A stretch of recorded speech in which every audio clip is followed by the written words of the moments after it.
হ্যাঁ গাইস, তোমরা কেমন আছো? আশা করি খুবই ভালো আছো।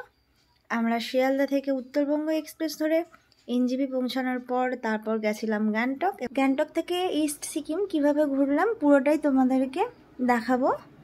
তার আগে আমরা এনজেপি পৌঁছানোর পর গাড়ি আসার জন্য ওয়েট করছিলাম এবং সামনে যে টয় ট্রেনটা দেখতে পাচ্ছ, ফার্স্ট কয়লা চালিত টয় ট্রেন, তবে সালটা আমার ঠিক মনে পড়ছে না। তিস্তা নদীর সাথে সাথে আমরা পৌঁছাবো গ্যাংটকে এবং গ্যাংটক থেকে ইস্ট সিকিমের উদ্দেশ্যে কিভাবে গেলাম সেটা পুরো ভিডিওটাই তোমাদেরকে দেখাবো এবং ভিডিওটা তোমাদের কেমন লাগলো অবশ্যই জানিও আমাকে পরে।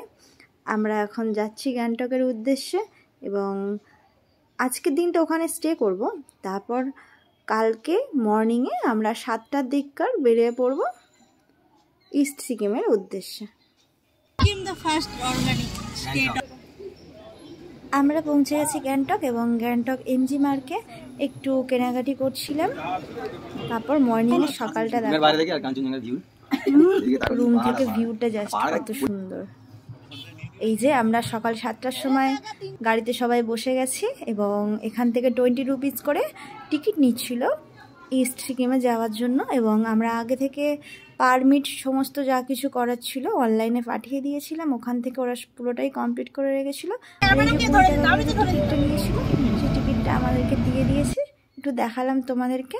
এখানে পারমিট নিয়ে একটু সমস্যা আছে, যদি তোমরা চাও তো আগে থেকে পারমিট করিয়ে যদি পৌঁছাও তাহলে খুবই ভালো হয়, নাহলে মাথা পিছু 200 টাকা এবং যে এজেন্ট যে থাকে সে নিয়ে নেয় 1000 টাকা এবং মানে গাড়ি যে যায় তার জন্য আরও 200 টাকা, তো 1400 টাকা করে পার হেড পড়ে যাবে। ওর থেকে তোমরা যদি প্যাকেজের মধ্যে আসো তো সেই প্যাকেজের মধ্যেই বুক করিয়ে নিলেই সবচেয়ে ভালো হয়।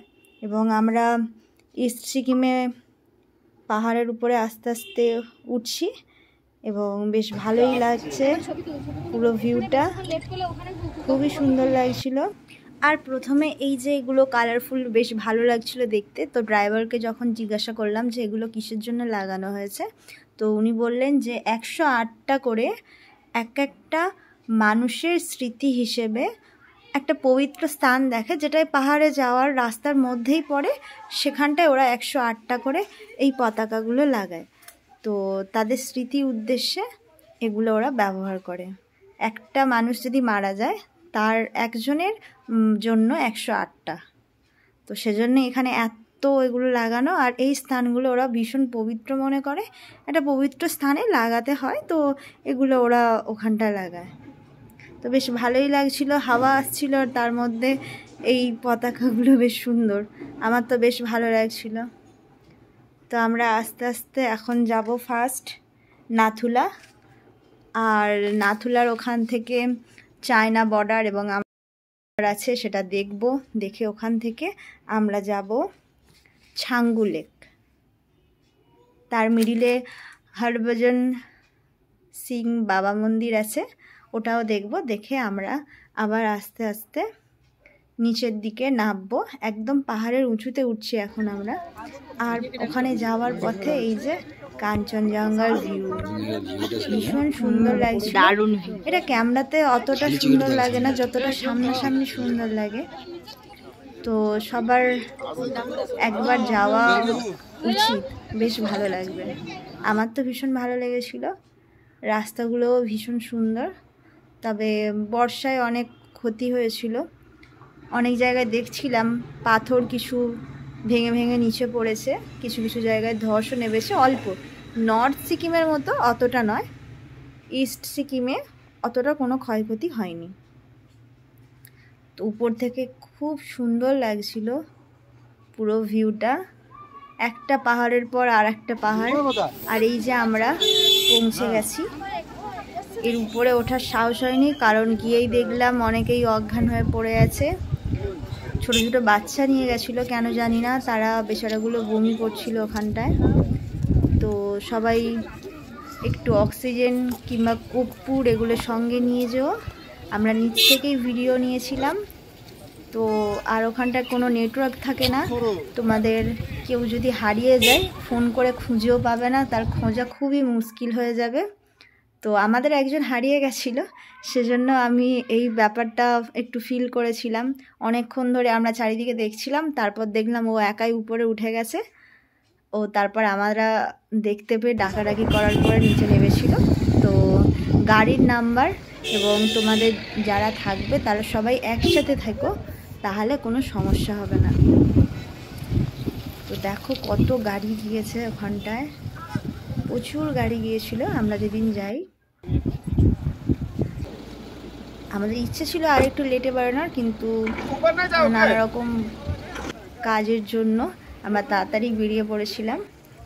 খুব একটা বরফ ছিল না, তবে মোটামুটি অল্পই বরফ ছিল, আর বেশি বরফ থাকলে তখন বেশি কষ্ট হয়। আর এই যে হরভজন সিং বাবা মন্দির পৌঁছে গেছি আমরা ওখান থেকে। ওখানকার লোক গাড়ি প্রচুর স্পিডে ছিল, অতটা স্পিডে পাহাড়ি রাস্তায় ভীষণ ভয় করে।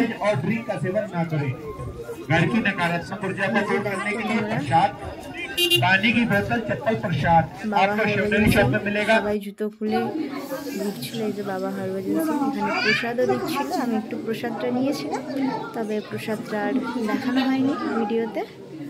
ওনার অফিস, লিভিং রুম সবটাই বানিয়েছে এবং পিকচার সমেত সবই দিয়েছে। আর ওই পাশেই মানে আছে একটা ঝর্ণা, যেটা পুরোটাই বরফ, মানে এখন গেলে তো আরও বরফ ভর্তি হয়ে যাবে।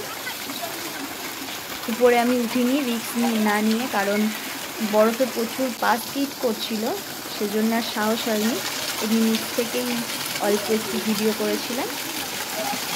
পাশেই একটা ভোলেনাথের মূর্তি আছে।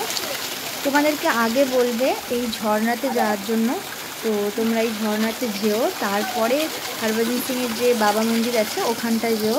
কারণ আমি প্রথমে যাইনি, বুঝতে পারিনি যে ঝর্ণাটা এখানে আছে। তো তারপরে দেখলাম যে আগে মানে এখানে নামতে বলেছিল, তখন নামিনি, আবার রিটার্ন গিয়ে আবার নেমেছিলাম। তো আমরা এখন যাচ্ছি ছাঙ্গু লেকের দিককার। আমরা এখান থেকে সোজা যাব ছাঙ্গু লেক। ছাঙ্গু লেক পৌঁছানোর পর ওখানে রোপওয়ে আছে।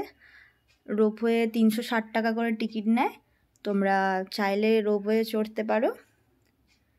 এবং ছাঙ্গু লেকে এরপর জানুয়ারি ফেব্রুয়ারির দিককার অনেকটা বরফ থাকে, তবে আমরা ডিসেম্বরে গেছিলাম, অতটা বরফ ছিল না, খুবই কম বরফ ছিল, অল্প অল্প বরফ দেখা যাচ্ছিল, তবে পুরোটাই বরফে ঢাকা থাকে।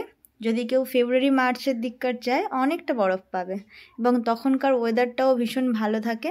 আর যত উপরে উঠছিল আমার একটু নিঃশ্বাস নিতে প্রবলেম হচ্ছিল, তারপর আস্তে আস্তে একদম আস্তে আস্তে যদি আমরা কেউ হাঁটাচলা করি তাহলে কোনো কষ্ট হবে না, কোনো কিছুই হবে না, অনায়াসে সুন্দরভাবে ঘুরতে পারবে। আর এই যে মিলিটারি ক্যাম্পগুলো আছে ওখানটা একটু ভিডিও বানাতে বারণ করে, তো আমি তো জানতাম না, প্রথমে বানাচ্ছিলাম, তারপর ড্রাইভার আমাকে বারণ করাতে আমি আর করিনি। রাস্তাগুলো ভীষণ সুন্দর, আর এগুলো যদি বরফে ঢাকা থাকতো আরও ভীষণ সুন্দর লাগতো, তবে খুব বেশি বরফ ছিল না, মোটামুটি অল্প অল্প বরফ ছিল, তাতেই আমরা সবাই বেশ মজা করেছি। আর অতিরিক্ত বরফ থাকলে শুনেছি বেশি কষ্ট হয়, তো এইটাই ঠিক ছিল, বেশি বরফের দরকার নেই। তো গাড়ি প্রচুর স্পিডে যাচ্ছে, যথেষ্ট স্পিড। আমরা তারপর এই যে পৌঁছে গেছি ছাঙ্গু লেক। এখানে যে ইয়াকগুলো আছে ওগুলো ফটোশ্যুট করার জন্য 150 করে নেয়, এবং রোপওয়েও এখানটায়। তো রোপওয়ে চড়তে হলে তোমাদেরকে 360 টাকা এরকম সামথিং টিকিট নেয়, তো তোমরা রোপওয়ে চড়তে পারো। আমাদের শরীর ভীষণ খারাপ হয়ে গেছিলো, তো আমরা কেউ আর এনার্জি ছিল না অতটা চড়ার মতো। তারপর আস্তে আস্তে আমরা ব্যাক করি, এবং আমরা আজকে গিয়ে থাকবো গ্যাংটক, আর কাল মর্নিংয়ে আমরা বেরোবো নর্থ সিকিমের উদ্দেশ্যে। তো এটা আমরা উঠেছিলাম প্রায় 14,500 ফুট উঁচুতে। তো নর্থ সিকিম ওটা আরও উঁচুতে সম্ভবত। তো নর্থ সিকিমের ভিডিও তোমাদেরকে পরে পোস্ট করব, দেখো। তোমাদের কেমন লাগলো জানিও ভিডিওটা। আর এই যে পাহাড়ি রাস্তাগুলো দেখে যখন যাবে তখন বেশ ভালো লাগবে। আর ঝর্ণার কথা যেটা বলছিলাম, যেটা আমাদের এনার্জি ছিল না, যাইনি, ওই জায়গাটা ভীষণ সুন্দর। তোমরা ঝর্ণাটা ঘুরে তারপর বাবা মন্দিরে ঘুরতে যেও, তাহলে আরও বেশি ভালো লাগবে। কারণ ঝর্ণার ওখানটায় বেশ অনেকটা বরফ থাকে এবং বরফে ফটোশ্যুট করতে আরও সুন্দর লাগে, ভালো লাগে। তো তোমরা দেখো এই যে বরফগুলো, এই জায়গাটা পুরোটা আমি ভালোভাবে ঘুরতে পারিনি, আমি একাই গেছিলাম, তো সেজন্য আর কেউ যায়নি, সবাই গাড়িতে বসেছিল। তোমরা যখন যাবে আগে এটা ঘুরে নিও, তারপরে বাবা মন্দিরে যাবে। বলো না যে যাবো না, পরে আবার আফসোস থেকে যাবে আমার মতো। বেশ ভালো জায়গা, এখানে একটা শিবের মূর্তি আছে এবং এই ঝর্ণাটা আছে। পরে যখন যাবে আরও বরফ থাকে, আরও সুন্দর দেখাবে। এই যে ভোলেনাথের মূর্তি একটা। তো আমি পুরোটা ভালোভাবে ঘুরতে পারিনি, কারণ ওরা সবাই নিচে ছিল আর আমি একা জাস্ট ওপরে একটু উঠেছিলাম, উঠে ঘুরে চলে এসেছিলাম। পাহাড়ের ওপরে ওঠা একটু কঠিন ব্যাপার, বেশ কষ্ট হয় তখন, সেজন্য আর কারোর এনার্জি